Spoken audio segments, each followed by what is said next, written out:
What's going on, everybody? And welcome to episode 2 of the State Strong podcast. If you're just checking out the podcast for the first time, thanks for coming by. We like to have a lot of fun, like to have in-depth discussion, stories, and a little bit of humor sprinkled in and out depending on the episode. So this episode is just a really personal episode for me because it's with my brother. Obviously, we've been together the majority of my life and all of his life. So, and this is I'll be honest with you, I learned about what he went through from this conversation. So a lot of times these conversations, I try to have them in the moment. And with him, I figured I would know the majority of it, which for the most part I did, but we got into stuff I didn't even know had gone on. So definitely enjoy the episode. Like I said, this is episode 2 of the State Strong podcast with my good buddy and brother, David Jacobs. What's going on, everyone? Welcome to the State Strong podcast. It's your host, Marty Jacobs. And I got my little baby brother on the show today. Yeah, you could call him little baby, but he looks like pretty awesome. Just so you know, he's talking in the third person right now. Yeah. Got my brother, David Jacobs, on the podcast. The one and only, the other part of the infamous Jacobs brothers from Southern Ohio. We're not, we're infamous, but for the most part, it's mostly bad stuff. Yeah, but sort of, just infamous, period. Just like a small town, city area.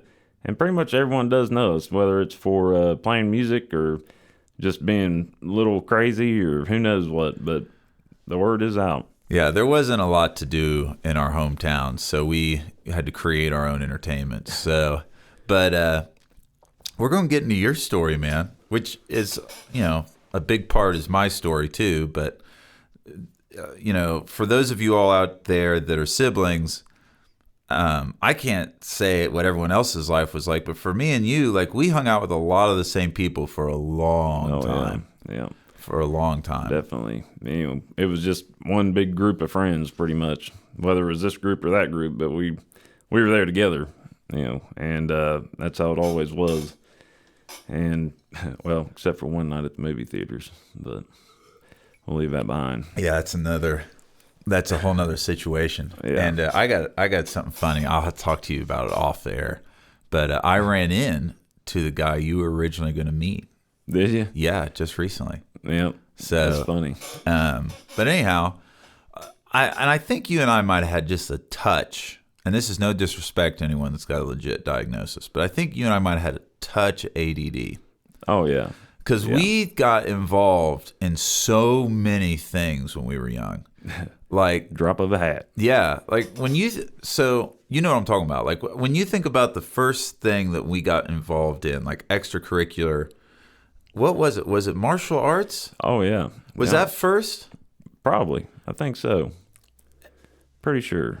It had to have been close to the same time as your Junior Olympic brothers gold medals. Silver medals. So when we say everything, we really mean it. So, like, we got into karate, and, there's a lot of things I really liked about it. But, man. The thing is, you're so young at the time, you don't really comprehend what you're doing. Like, at least I didn't. I know I'd go to karate every day and do my katas and count to 10 in Japanese and this and that. But I didn't fully comprehend what I was learning what to do. To me, it was just, oh, cool, karate, Yeah, because how old were you then? Oh, I have no clue. I mean, we were young. Yeah, really young. Little tiny thing. Because I'm thinking, let's see, because we're 2 years apart.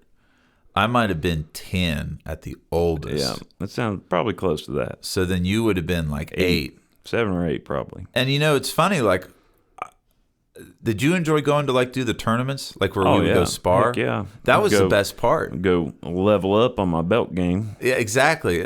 So in karate, I know belts are similar in different martial arts, but we got to purple belt. Yeah. And we only had 1 belt and 2 stripes to go. Yeah, we were getting real close to black belts. Yeah. But we were just too bored. Yeah, just didn't hold no weight. And so Yeah, I agree. Like, there's something about being young. Like, if we did more sparring and Probably would have stuck with it. Exactly. Sparring and breaking boards. Oh yeah, breaking boards. Yeah, that was like the highlight of karate. I totally forgot about that. Oh, And, yeah. You know, I look back and I'm like, man, I wish I would have stuck with it because we were close to like. Oh, yeah.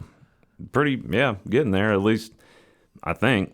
Whether or not the karate we were doing was 100% legit. I mean, I guess it had to have been because we went to competitions. And we went to, there was like, when we went to some of these competitions, they were big. Oh, yeah. Yeah. One of my biggest things remembering about competitions, there was this one. It was inside, kind of a small room, and you would only get to spar once or maybe twice. Was it the one that was upstairs? Yes. Yeah, I for remember sure. you talking about. And it was I think one of the last ones I went to. And the guy that I sparred with had just gotten his black belt, real young guy. But we watched him spar, and he was really aggressive. And I remember my dad even saying that, or our dad saying that. And sure enough, that's who I sparred with. And my dad was not happy about this. He didn't want me to do it. Like, they were scared to death this dude is like just going to wear me out, kill me or something. And which it didn't go like that, obviously, but I just remember that for some reason. It's kind of funny. Yeah, and the black belts, did that guy spar another black belt? Oh, yeah. Before he got his belt, he sparred and competed first. And he was like super aggressive, he was like legit kind of smacking the dude. And, my mom and dad were like, what the heck, And then this dude ends up, after he gets his black belt, that's who I spar with. Was it because of the age? I have no idea. I really don't know. I don't understand that either because I don't remember. I feel like we would often spar the same belt. I don't know. I don't remember. It's been too long ago. Yeah. But I remember sparring was always a lot of fun. Oh, yeah. Yeah, that was like the best. And I hated katas more than anything. Yeah. Maybe more than memorizing Japanese. Ich-ni-san-shi. There you go. Exactly. And then remember what we got into right around that time too? Gymnastics. Yeah. And so Marty's highlight of his career as a person was gymnastics. Yeah, I still wear the he wears the glory on his face. Yeah. Whenever we did gymnastics, there was 3 different things you could compete in. You could be a beginner, a intermediate, novice, or advanced. Yeah, elite. I don't think I ever got past beginner. I don't think so. But what I was saying is like you did. There's regular trampoline. Yeah, there's regular trampoline. Double there mini. was double mini, which is like a trampoline. You just bounce a couple times and do whatever off of It's it. almost onto like a mat. It's almost like like an angled trampoline and then a level trampoline. You just jump. You do a couple whatever on it, a flip or spin. If you can't do a flip, and then you jump off onto a mat and do a flip or whatever if you can. Yeah, if you can. And then there's the long floor, which is like just one run, flipping whatever. And now, did we ever do open floor stuff too? No. I didn't think so. So I was on the double mini, and I think was I trying to do a backflip? No. This is on picture day, mind you. We were supposed to get our pictures taken. There's a picture of this somewhere. Oh, yeah. We're supposed to get our pictures taken with our trophies. And funny thing about that, I let Marty use all my trophies. Oh yeah, I sucked. Listen, I'm gonna be straight up right now. I sucked at tumbling. Yeah, I was decent. I was pretty good. You were pretty daggone good at tumbling. Yeah, it was like 3 of us, me and 2 other guys. They were better than me, but we were like the best in our for the whatever guys on gym. the team for sure. And so, anyways, Marty, no offense, was just not a very coordinated person. No, it's ever. bad. Like he can play bass like freaking Jocko Pastorius. Paco, yeah, Jocko. But give him any kind of sport or something else to do, it's a little awkward. I can lift weights pretty good. It's like watching a baby deer in headlights. And anyway, so he wanted to try and do a front flip. Had never done one off the double mini. He finally musters up the guts to do it. Bounces a couple times and goes to jump off and do a front flip. Makes about 3/4 of the way around. Pretty much lands sitting down and nailed his face right into his knee. Oh man! And broke his nose. I mean, And the way it broke was weird. Like, it didn't bleed then. No. It just swelled It up. probably broke so bad and to the side and swelled up so bad it was like it couldn't bleed. No, it was bad. And then I had 2 surgeries, and now my nose is still crooked. And the best thing about it, he still got his picture taken. And sure enough, it's like the worst picture. His face is super swollen. He's got would love to almost find tears in his eyes. And, oh, man, that was hilarious. And my nose was magnetized to stuff after that. Oh, yeah. I'm looking at it now, and I can't tell if it's looking at me or the door. It's bad. I always tell people I got 2 faces, my left and my right, because my nose looks completely different. Yeah. So you did really good in tumbling. Yeah, I did pretty good. I went to the Junior Olympics, all that. I didn't win. Got a silver. That's what I was wondering. I couldn't remember if you got second or first. No, I got silver. I think 2 silvers and a bronze something like that. Was it based on your age then? Age and rank. Yeah. I was elite, and I don't remember how many people I competed against there or not, but there was one person that beat me. Oh, man. And it was like, so listen, you're listening to 2 guys talk about doing gymnastics right now, but take it from us. Like, if you could see some of these dudes. Oh, yeah. I remember one guy in particular. I think I know the guy. His name was Weil. I know exactly what you're talking, because he was like 20s. Yeah, he was. We thought we were pretty good. Me and the 2 guys that was at our gym, and especially one of them, he was phenomenal. Yeah, but he was really this one good. guy, I ain't never seen anything like that. I mean, how high he would get on the straightaway was on crazy. Just the floor. He'd be doing double back, double fulls. I don't even know what you call it. It just blew my mind. Yeah, it was unbelievable. And he was jacked, man. Oh, yeah. You want to talk about guys being jacked. Like gymnasts, yeah, they are. Oh, yeah. They are super jacked. Yeah, that dude was, I'll never forget that, watching him do all that stuff. So why do you feel you did, like you kind of had a natural knack for it, I think? Because there was a long time, there was years after that, you could still do a standing backflip. Oh, yeah. Yeah, I don't know.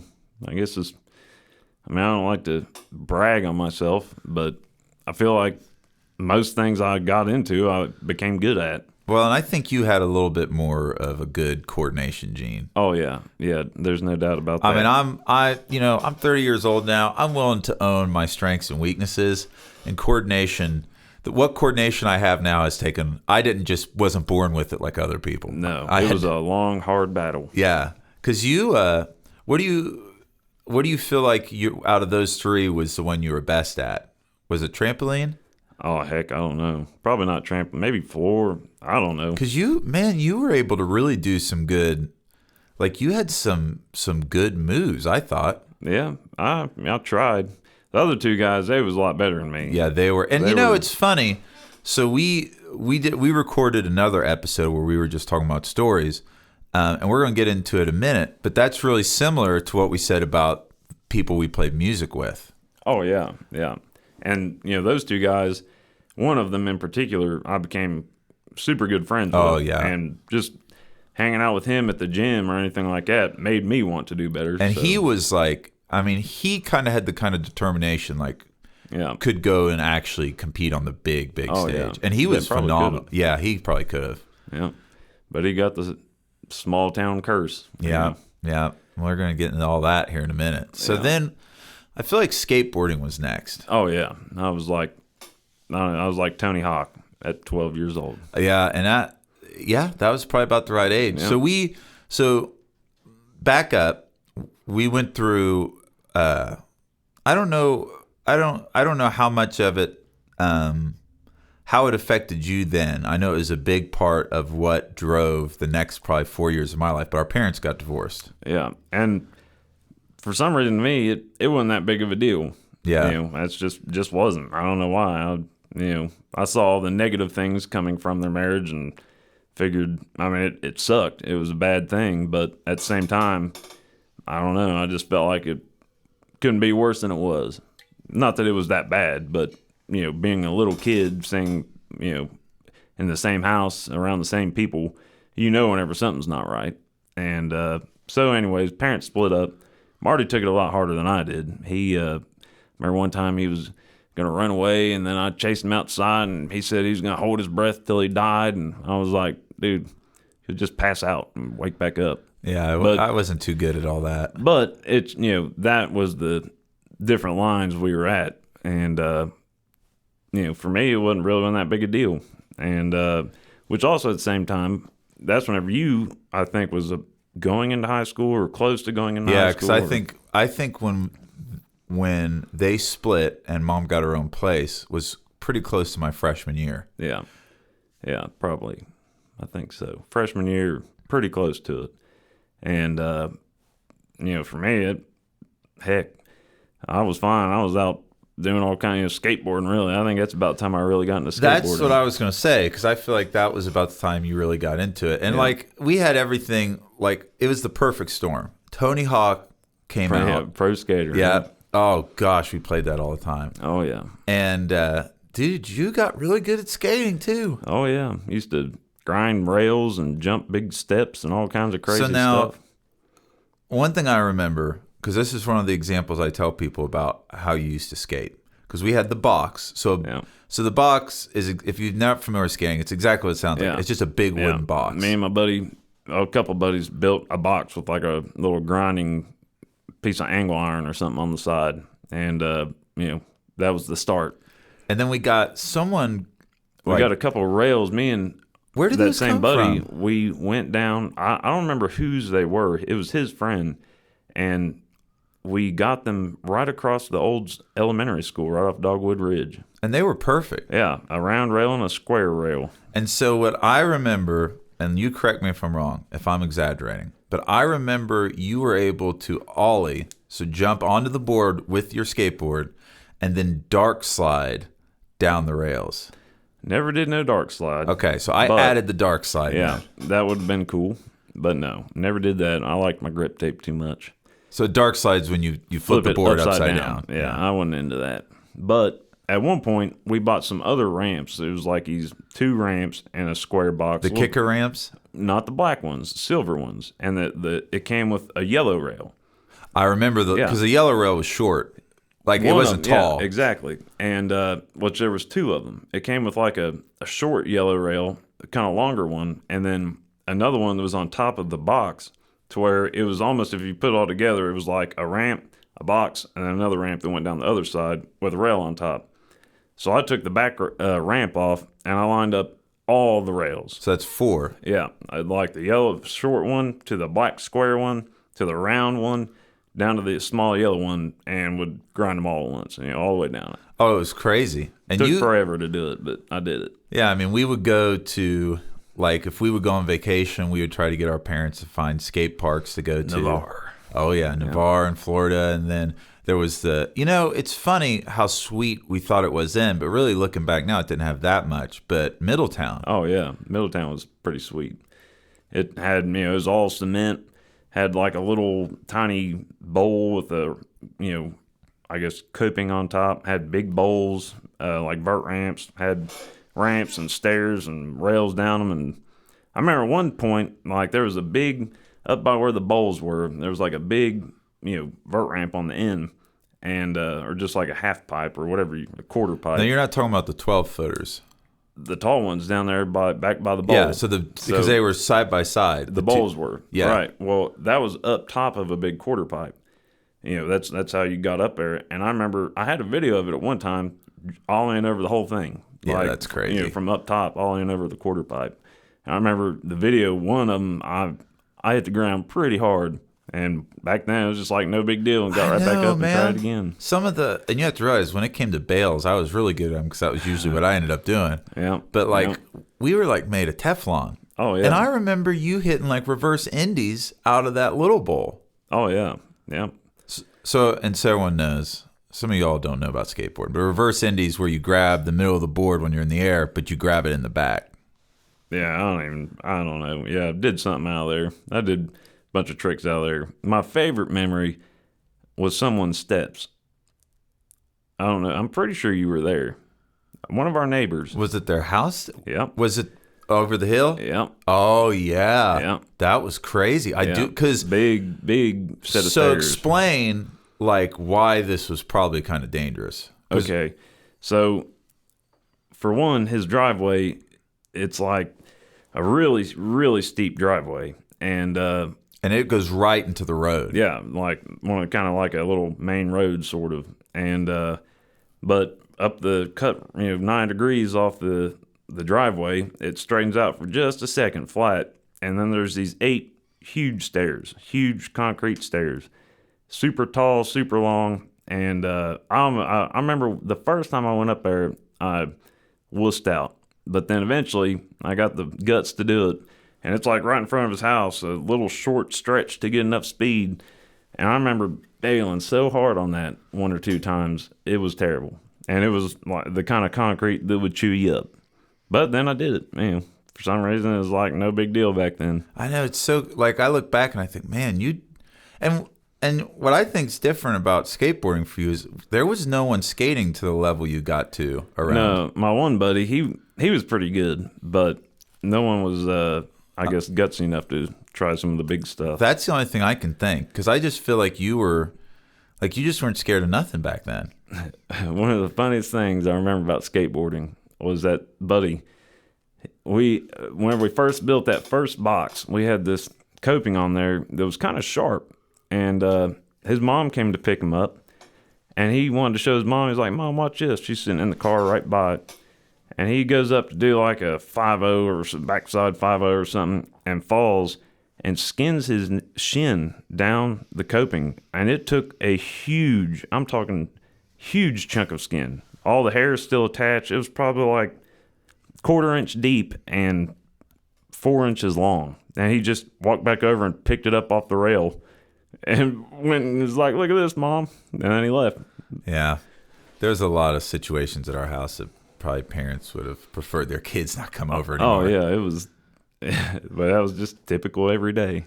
But then I think the next big thing was probably music. Oh, yeah, definitely. That was right at same time. So do you remember who our big influence was that got us starting playing music? Blink-182. Oh, yeah. Yeah. And what's really funny is I wanted to be Tom, Yeah. and you wanted to be Travis. See, I thought you wanted to be Mark. You wanted to be Mark. Yeah, I wanted to be Mark. I wanted to be Tom. Yeah, I get it mixed up. I wanted to be Mark. You wanted to be Tom. Yeah. And our buddy was going to be like Travis. Yeah. Yeah. And you started playing the guitar. Yeah. And it didn't start out. Tried to play guitar. Yeah, it didn't go very good. At all. So Mom decided it'd be good for me to try the drums and convinced me to try it. And I did. Looking back, it makes a lot of sense that you'd be better at drums because you were like when it came to physical stuff, you were always good at it. Yeah, I couldn't see it. I remember We were young, dumb kids. Yeah, I remember trying to play stuff which I didn't know anything about drums. I still really don't. I just kind of picked it up, learned to play it. But as far as what stuff's called, I have no idea. And remember my cousin, he showed me how to play just a little 4/4, little typical beat. Took me all night to figure it out. But by the time we got back and I'd played it on my lap the whole time on the way home, I had it figured out. And then it was, I don't know, just adding stuff from there. But one of the best memories, you already know what I'm going to say here. Marty was learning to play bass. Now, I had my first drum set, which was horrible, but great at the time. That's how it always goes. And Marty was learning to play My Girl. Oh, yeah. Sitting there, whatnot, just looking at his book, trying to play this My Girl song. And I go over my drums and I start playing. I'm trying to get him to play with me. It was like the whole thing, let's play some music. And he just shot me a dirty look, mean mugged me real bad. And I was like, what the heck, man, come on. So I kept playing. He did it again, and obviously he did not want to play with me, but I was going to make him. So instead of playing with me, he decided to stand up, grab like a, 3/4 inch wrench, and just throw it at me as hard as he could. And I ducked and went right where my head was and stuck straight into the wall. And what's funny is David and I got into it a lot when we were young. Yeah. But it literally, after it was over, 5 minutes later, we'd be good. Yeah. And we weren't even angry at each other. We were so blown away at what had just happened. Yeah. Oh, yeah. It was crazy. It was like, wow, blown away. And then we just decided we had to hang a poster there real quick so Mom wouldn't see it. Yeah. But, that was hilarious. So music became a big part of both of our lives. And that was definitely, I was a freshman. So that was still my freshman time because we had seen our first concert. Yep. Iced Earth. Yeah. And that's when we decided to start growing our hair long and everything. So, but it was also that time, I think we had our first run-ins with the liquid happy sauce. Oh, yeah. Yeah, I'm pretty sure I was, I don't even know, maybe 13 or something. And that was the first time I remember exactly where we were. Because I think it was together. Oh, yeah. Yeah, it was at our buddy's house. Yep. They're And, big Browns fans. Yep. Yeah. Yep. And I remember drinking Rolling Rock, and I don't even know, might have drank 7 beers and got very sick. But the funniest thing about how I got sick was, there was a few of us laid up in the floor, passed out, and I just woke up, and I was like, man, why is my arm wet? And then I realized I puked all over myself and crawled myself into the bathroom and puked some more, crawled back out, and then went back to sleep and woke up and puked some more. And the worst thing about it was I didn't realize my buddy was laying right next to me. I don't know if I puked on him or how it happened, but he was unhappy. Yeah, just sharing. Yeah. You were just sharing in some of the joys of being hungover. Yeah, that was rough. That about changed my mind. In fact, I think the next time I tasted a beer, I about puked. Yeah, but it didn't. Did not hold. It wore off. And so the next thing was weed, and I think you beat me to that. No, I didn't. Are you sure? The first time I ever smoked weed was at our dad's house. So it was the same time. Yeah. See, I thought you had already smoked before Oh, no, that. that was my very first time. Yeah, and so him and I had two very different experiences our first time. Sort of. And the worst thing about it was, I'd come into this bag of weed, and I don't know if I should say how. Probably shouldn't. Yeah. Well, just say I came into it and had Marty, I was like going to bring him along and a couple other buddies, and went out to our dad's house and went out back and smoked it. And then somehow our parents found out. Yeah. And then it came to me, my brother, who I brought along for this excursion, ratted me out to our parents. Yeah. I sucked at lying. Yeah. And that happened on more than one occasion. Oh, yeah. And the funniest thing was, I thought Marty was shooting it straight. He didn't want no part of that. But in reality, he just didn't want me to know that he had a part in that. And that's just like the story from last time. For some reason, he didn't want me to know or tag along, even though I would have helped him keep his cool. Well, and I think part of it for me is I knew I shouldn't have been doing it. Yeah. And so I felt guilty bringing my younger brother along. And I think that was probably the time that, like, you and I, it's like, it's not that we split ways, but when it came to partying. Yeah. Oh, yeah. There was a very vast difference. Because there was times we would party together, but then there'd be times like I'd party with my friends and you'd party with your friends. Yeah. And so for you. we partied a little harder. Well, and so let's get into that. So when was the first time that you dealt with anything harder than just I was working marijuana? At a pizza place. Mm-hmm. I was pretty sure I was 16, and a guy I knew worked there, older guy, not too old. He might have been like mid to late 20s, and he liked pain pills, like Vicodin or whatever, smaller pain pills, and somehow I started doing them with him and whatnot, and decided I liked them a lot. And after that, it was off to the races. Mm-hmm. Pretty much went from there to, and I remember that same friend who it was kind of crazy to me, which he had already been through all this, and him telling me, don't ever do the harder stuff than these, blah, blah, blah, I'll whoop you if you do this and that. And then eventually, of course I did. Like, just the fact that someone told me not to makes me want to.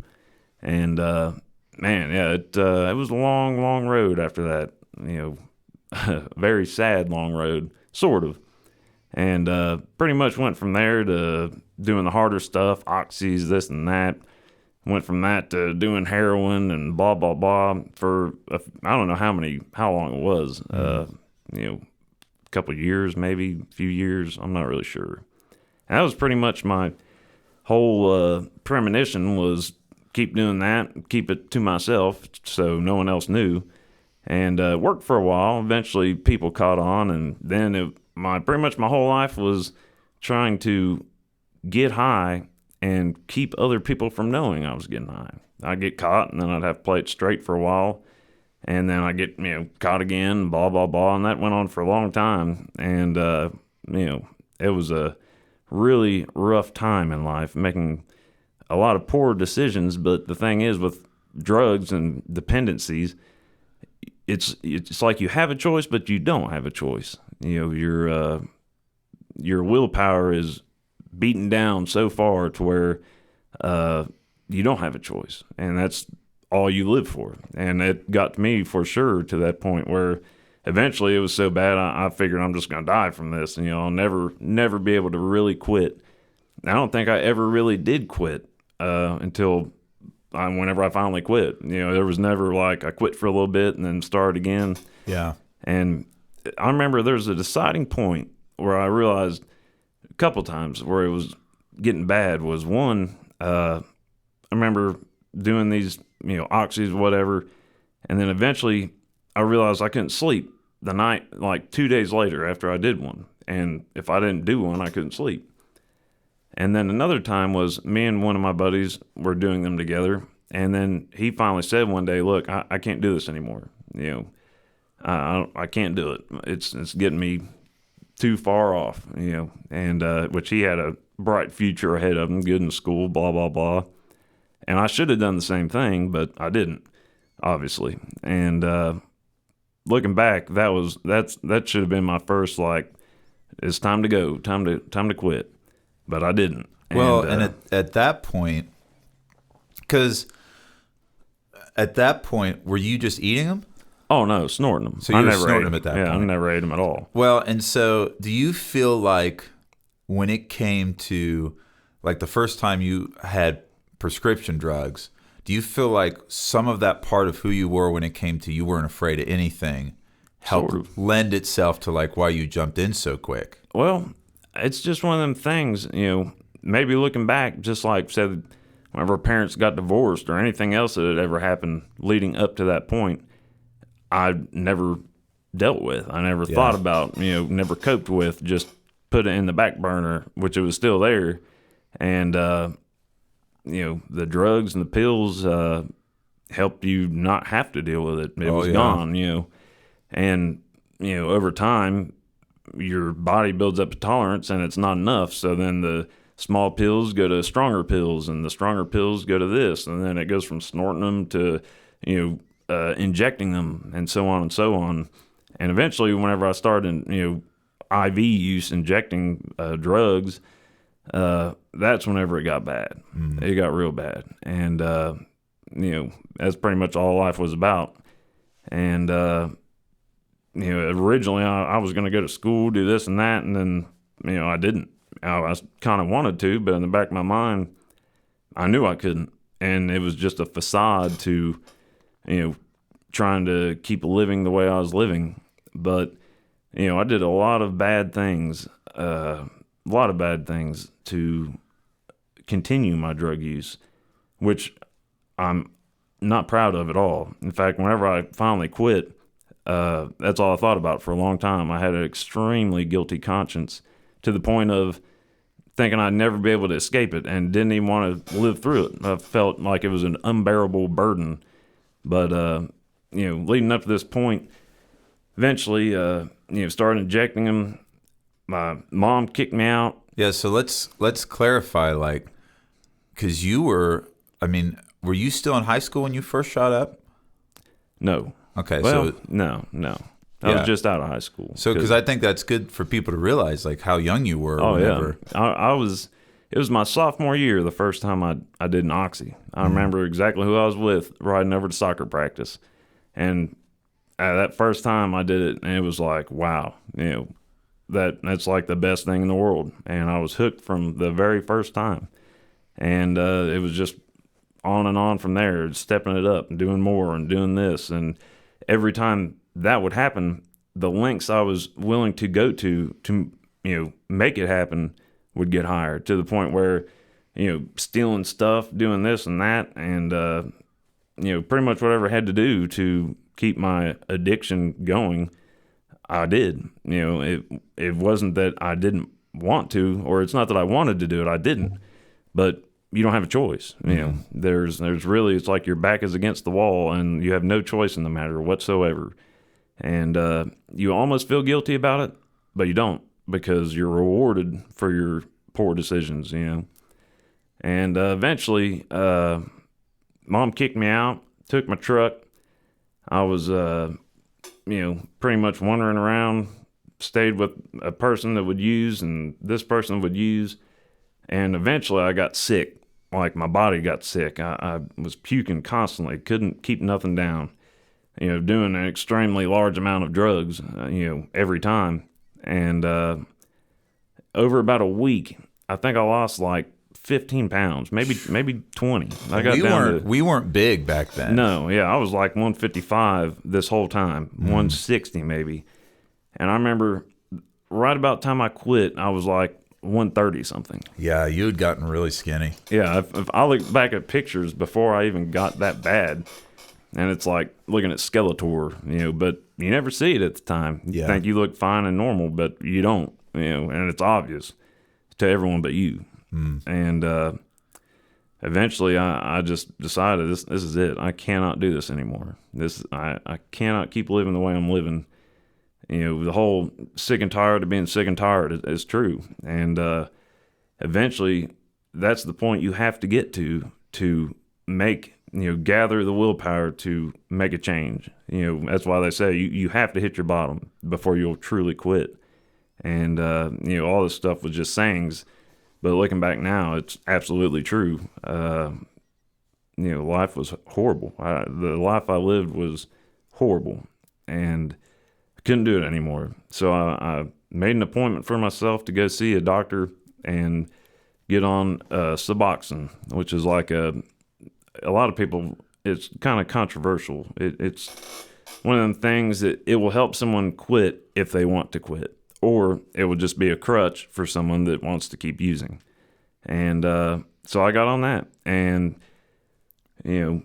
came back to my mom. I did this on my own too. Prior, it would be like she would want me to go or sign me up to do this and that, and I would go just to appease her, but still have my own agenda. And that took me some crazy places too that you know of. Oh, yeah. So anyways, I got on this for a while and maybe a couple months, and then my insurance dropped me. So then it was time to quit because it was expensive, prescription, and I quit. And that was all in the wraps. It's been, I think, 10 years next year that I haven't used anything at all. And started going to NA meetings. Used to chair NA meetings. I went every single day. Yeah, you were going a couple years. Really consistent. Oh yeah, every single day for a couple of years at least. Ended up chairing a meeting. I got into a great group of friends that support system, people that honestly wanted to help you. Didn't have some secret agenda like using drugs. It's you make friends, but it's constantly trying to get one over on someone else. Just cutthroat, blah blah blah. And those people, if it weren't for them, I'm sure I would have never made it, because drug addiction, that's the hardest thing I ever went through, or probably will ever go through in my life. But I'll never say that I'm glad I went through it, but at the same time, I kind of am, because I know that it made me a much more stronger person, willpower-wise or moral-wise, because of it.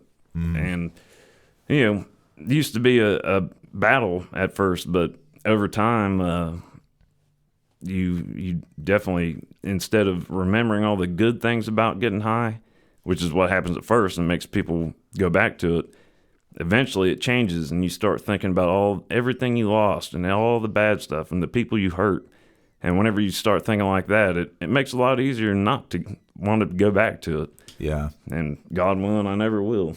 Well, and I know, like, guys that I've talked to, it's like, man, you get stuck in the cycle of the immediate gratification and have zero concern for the long-term Long-term, consequences, you know. Yeah. And it's I mean, we've got family members that are still dealing with it to this day. And you know, I've been doing jail ministry for 11 years, and so I've got a lot of friends as a result of that from there, that, you know, I ended up in a situation. I texted you not too long ago in a person's house, and this boy, man, it just brought up back all these memories of, you know, because it's hard for anyone listening to say they haven't gone through it to some extent. If it wasn't you directly, you've had a friend and family members. So like going back, because you were kind of, we're at the age now where I think I'm mature enough to man up and say you were basically kind of good at everything. Like I remember,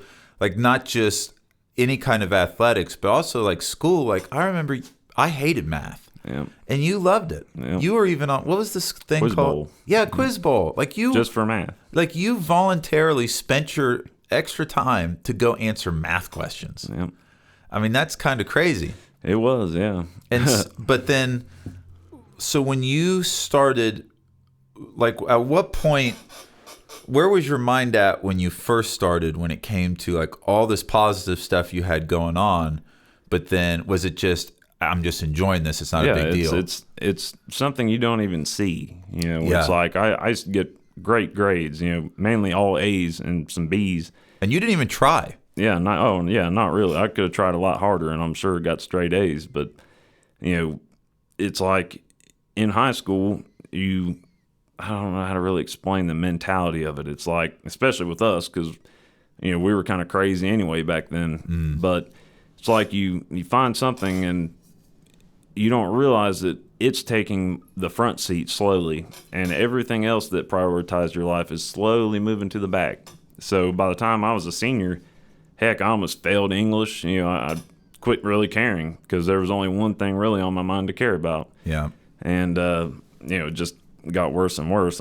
Heck, I was lucky to even graduate. I don't think I couldn't even come in late for the last 2 months of high school, or I would have failed. Yeah, it was. And I remember looking at like your senior pictures, and it was, I mean, it was obvious, at least to me, and I would say to a lot of other people. And so, you know, you fast forward, you got through it, and I know, you know, a lot of the problems that guys that have dealt with addiction deal with is, what the heck am I going to do now? Oh, yeah. And so you know, it took up, I mean, it wasn't a small part of your life. I mean, it feels like it was a huge part, but in reality, it was probably over maybe a 3 or 4 year period. Yeah, but the problem was it was like a very important part to help get you set up for your future. Yeah. So what, you know, so let's fast forward, you're sober, and what was one of the, because I don't remember exactly how it happened, and I'll see if you get where I'm talking, like leading to, but you got involved in a program. Yeah, signed up for a welding program. Yeah, and so talk about this program, and because this has turned into something, a big deal for you. Yeah, oh yeah. I mean, it was just a little vocational class, a 6-month adult class at night, and for welding. And I got into it because our mom's boyfriend was a Boilermaker, and he was a welder, and just seemed like a cool thing. You know, I'd seen him go work this and that, and at the time, you know, he was doing good. Well, so he got me into welding. Got me, you know, just, I guess, started a little spark that turned into something bigger. So I went to this class, and at first it was like, man, it's impossible. You know, people think of welding, it's like anyone could do it. Most people probably could do it, but to do it good enough to survive doing it is something different. And, you know, made it through the class. By the end of it, I was, you know, doing great. You know, I was the best in class at it, and, you know, was helping the teacher teach people. And got out of there, tried to get a couple little jobs, didn't really work out, and finally I went to work on the railroad for a while. Went to work at a foundry for a while, and then finally I mustered up the guts to kind of teach myself how to do it. And me and my mom's boyfriend just randomly stopped in at this shop in our hometown that we thought, you know, it was like a welding shop. It was close as a welding inspection shop, but they had all the welding stuff. And the owner, he just out of the kindness of his heart let me come in and, you know, kind of teach me the basics of how to TIG weld, which is just a different kind of welding, but it's, one of the big things that welders do. And, wouldn't even let me pay him for the stuff I use, just let me come in, practice. And finally, I bought my own machine too and practiced more, and finally just went out for it and quit my job and went to pipe welding. And it's been in the books ever since. Just, started at like a steel mill and little, crap job pretty much for most people. But for me, it was something awesome. And did that and went to a couple other jobs, this and that. And the real defining moment for me was I was getting good at it. I obviously, any welders will know, whenever you get out of school, you think you're awesome. I passed this test, I'm certified. But in reality, you're horrible. You are the worst. And, you're going to be shown that eventually. And there was many times that I was. But I got back from a boiler job in North Dakota, and the railroad, it was 5 minutes from my house. So it was a great job. In our town, that's like considered the best job. It's, the golden egg job, blah, blah, blah. Well, we had got laid off, so that's why I originally went out on the road, and they called me back. It was like, oh my gosh, I can go stay home again. And I went back home, went back to that job, and just the quality of work and the atmosphere, I was like, you know what, this just ain't for me. So I quit. And everyone told me, man, you're crazy, you're stupid, blah, blah, blah. And I was like, oh, that's just not what I like to do. I like the atmosphere of you have to do good work. You have to be good at what you're at or doing to make it. And that's how it is on the road. If you don't do good work, they'll send you home just like that. It's contract work. So there's no safety net. There's no union. It's just, if you're good, you can do it. If you're not, probably might send you packing. And it's been doing it ever since. So when you went on the road, eventually you ended up getting to the point, because one thing for those of you that aren't welders, like depending on the job, you had to go take certification tests. Yeah. At every job that you go to, as soon as you get there, the first thing you do is take a weld test, for whatever work they're doing. So it's like, that's like the bottom baseline. If you're not good enough to pass this test, you're out. So even after that, though, a lot of the jobs, the test is, to me now, at the time, I remember I'd be shaking like a leaf in there, but now it's just like any other weld. And so you get to the job, you take a weld test and it passes, and you got a job. And then after that, depending what you're doing, every weld matters. Say, they're going to x-ray every weld.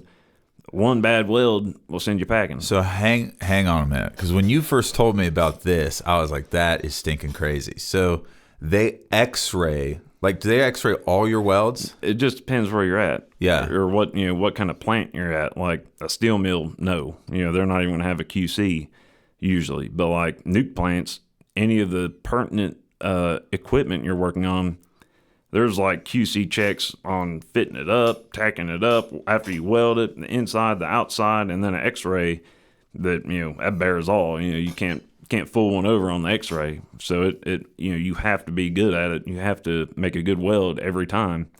And I remember the first few times I welded some, it was like kind of scary, and now it's like no big deal. Everyone's the same. And thankfully I got good enough at it to love doing it, and have been working at it ever since, traveling all over the country, and been to Arizona, to Rhode Island, where I'm at right now. And, right now we're building nuclear submarines for the Navy.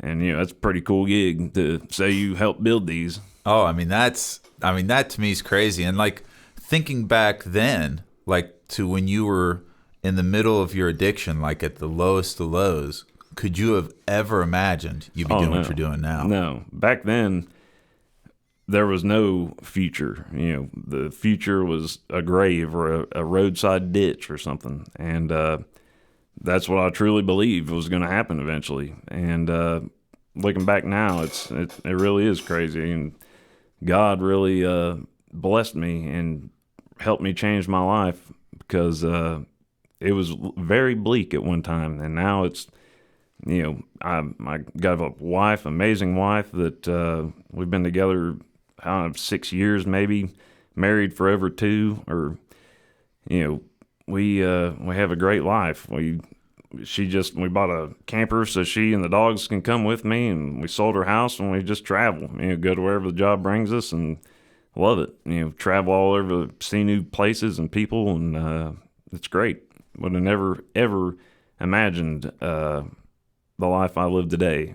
And it's funny too, because you get so caught up in life, so often, that it's like you don't see how grateful you should be and the gratitude you should have, because life could have been so different, even whether it was a month ago or 5 years ago. And every step in life, you really have to keep your eyes on what's really happening, and whether it's the big picture or the right then and there, and have gratitude towards God, or whatever you're doing, and kind of live in the moment a little bit sometimes, because all the time I won't even see how nice I have it and how far I've come, and I'll just get bogged down with this and that. But eventually, I always try to come around and see that life's great.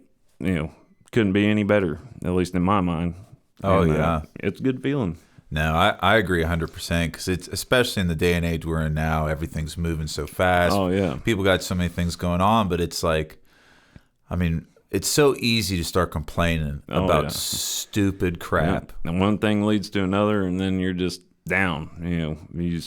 Everything is just blue. Yeah, but in reality, it's like, man, there's so many things to be thankful of. If you really start thinking about it, if you can really get your mindset thinking about all the things that are going good, even when maybe not everything's going good, Yeah. it's still so much better Oh, yeah. than it possibly could be, you know? Yeah, it used to be. Yeah, exactly. Yeah. So, a big part of this podcast, the reason I call it the State Strong podcast, is almost, it's like it's slang, state strong. That state is your current state, both mind, body, and spiritually, and the strength that you've gained as a person now as a result of the life experiences you've had through the years. And you kind of already hit on it, is that like one of the darkest times of your life, you weren't thankful or proud of what you went through. Oh, no, yeah. But it's helped. Like, I would have to imagine, like, some of those welding tests,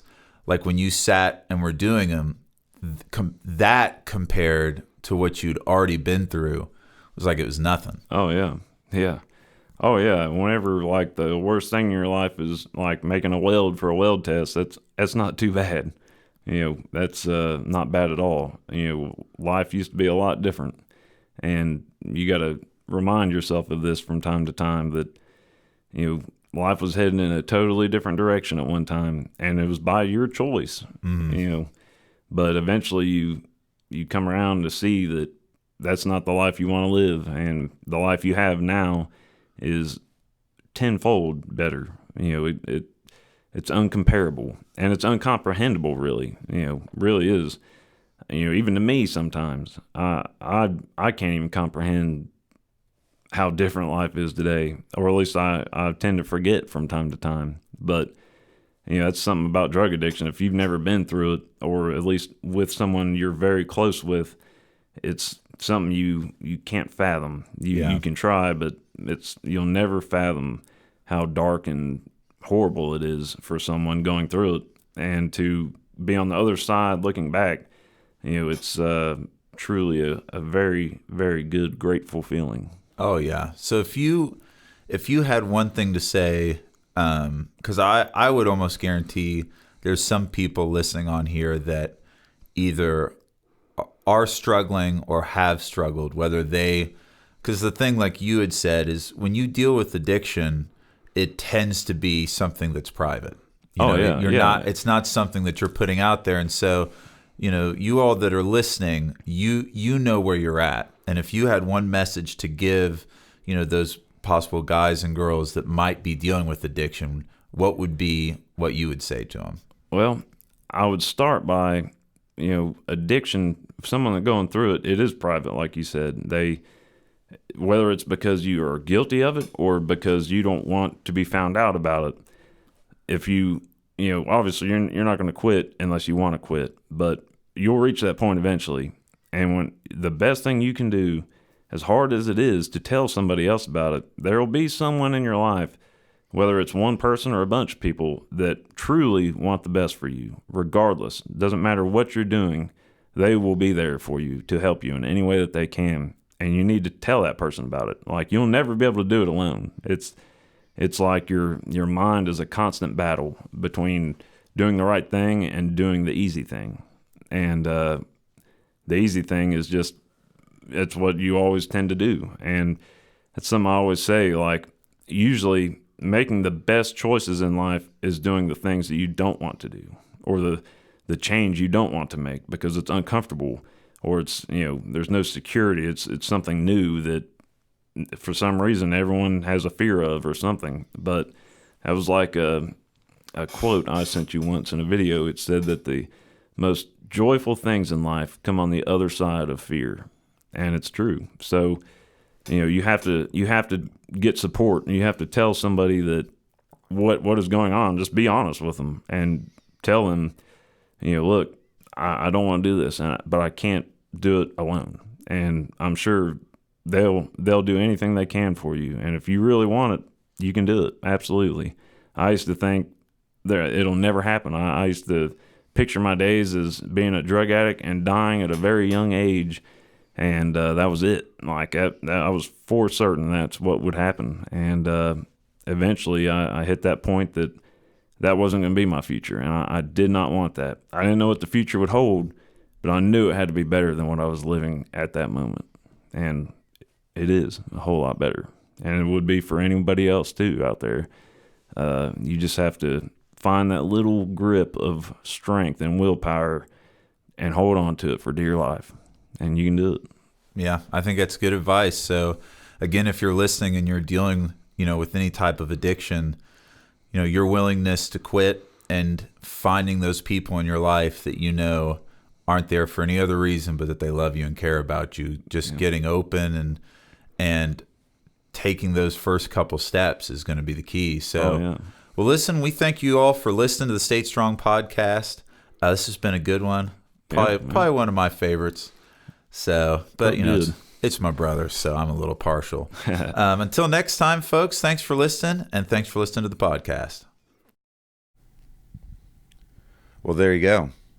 I don't know if you teared up. I can't remember if I teared up in that episode, but I might have a little bit. So, like I said, a personal episode from my little bubby, just talking about the things he's been through. And this is a reality that a lot of people walk through in our lives, whether you've done it yourself or maybe you have kids that are going through it or have been through it or know somebody or a family member that's dealt with addiction. And the cool thing about David's story is I really think it can give people hope, because he's turned it around and has made a really good life for himself. So hope you guys enjoyed. We're going to continue on. Make sure you subscribe, whether through iTunes, and all the various other audio means of getting the podcast, as well as our YouTube channel. So thanks again for tuning in to the State Strong podcast.